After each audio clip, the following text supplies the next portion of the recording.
Hey folks, what's up? My name is Michael. I'm with Adventure Motors. We're based out of Kansas City, Missouri, and we are a Toyota and Lexus specialty off-road shop. So we've been in business since tail end of 2014, and we've built over 1,000 vehicles in preparation for off-road and overland travel. So on today's video, what we're going to talk to you about is what you should do right after you've bought your rig. So let's get right into it.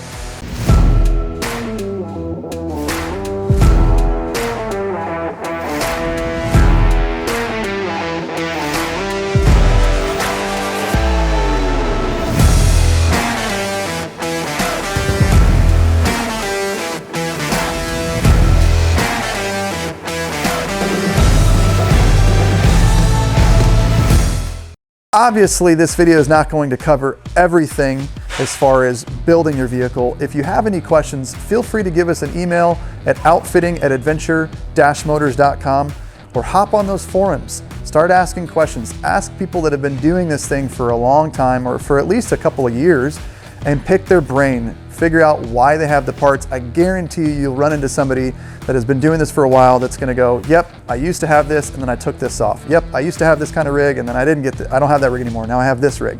And they're gonna have invaluable information for you that they've paid to learn that you can glean from. So get on there, be friendly, ask questions, or reach out to us and we can help guide you through the process. Even if you don't buy anything from us, we're always happy to give you information so that at the end of the day, you've got a rig that's built the way that it should be so that you, your friends, and your family can get out of a building like this, go out in the woods, go into other states, explore, travel, and have fun. So my first suggestion would be start simple. So you just got your rig, awesome. Grab some buddies, go use it. Be safe, know the limitations of the vehicle, and know the limitations of your driving abilities, and just get out there, get it dirty, and travel with it a little bit. Then you'll figure out what you enjoy or what you don't enjoy. You'll figure out the limitations, like I was saying earlier, of your vehicle, of knowing, okay, this is the safest extent of which I can go here. I really want to be able to do these things, and then figure out what your actual needs are.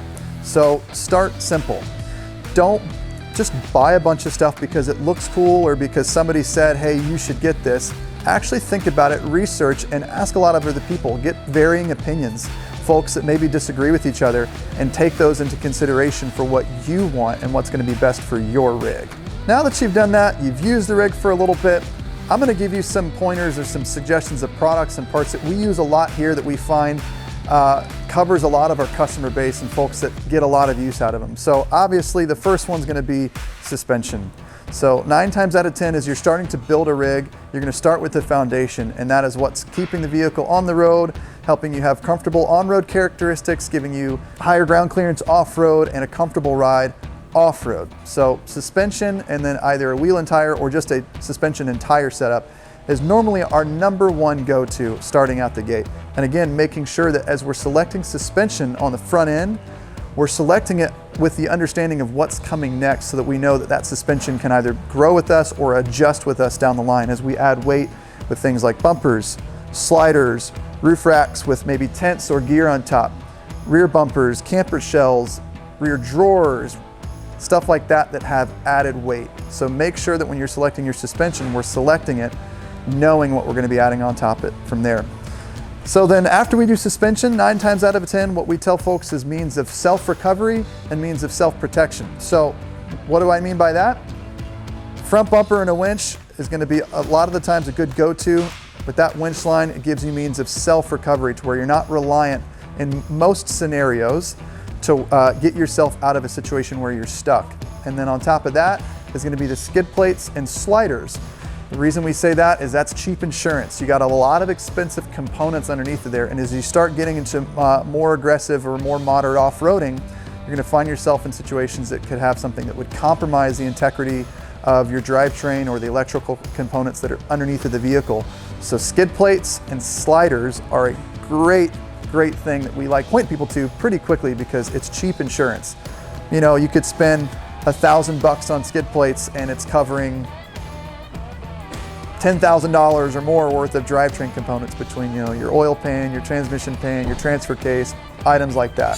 So that's going to be one of our quick go-tos after you do your initial suspension and tire or wheel and tire combo is going to be That front bumper for, you know, added clearance, entry angles, means of self-recovery, and then skid plates and sliders for armor and protection. After that, obviously from there, the sky's really just the limit, depending on what type of wheeling and what type of traveling and overlanding that you want to do. There's rear bumper options, there's high clearance rear bumper options, there's rear bumpers that have swing gates for your tire carriers or for fuel storage, your high lift rack. We've got roof rack options for, you know, storing your max tracks, mounting rooftop tents, mounting lights on. There's a lot of things you can mount on, you know, gobs of things you can mount on roof racks. And then, you know, from there, as far as things that you see on the exterior, you've got a snorkel so that you can do deeper water crossings and keep your intake cool, cleaner if you're in really high dust scenarios. You've got dual battery setups in case you're wanting to charge a bunch of items or run a fridge for an extended amount of time. You've got lights, so if you like night wheeling or if you like doing things in the dusk where you know, visibility is limited. And the last question we have on today's video is going to be what you should expect to spend. And that answer is going to be another question. What do you have to spend? And at the end of the day, what do you want your rig to be? We have a lot of folks that we deal with on a regular basis that could spend $2,000 on their vehicle after buying it and go, this is all I want to do. This is all I want to spend. I'm happy with this. And they're good for the next 5-10 years. We have some folks that spend $50,000 outfitting their vehicle. If you look at it, there's some suspension setups out there that just for the parts alone are $5,000. And there's some suspension setups out there that are $1,000 for all the components. So it really depends on the end game for the vehicle as far as what you're going to spend. But the biggest thing is to make sure is to ask lots of questions and make sure what you're buying is the right product to buy, is stretching your money the furthest and builds on everything else you're going to do down the line so that we're not going to have to replace it and spend more money. So the budget being $1,000, $50,000. You want something like this? It's not going to cost you $2,000. It's a lot more than that. But you might not ever want or need anything that's built like this. So ask questions, get the information, and then you can build your plan and build your budget accordingly off of that.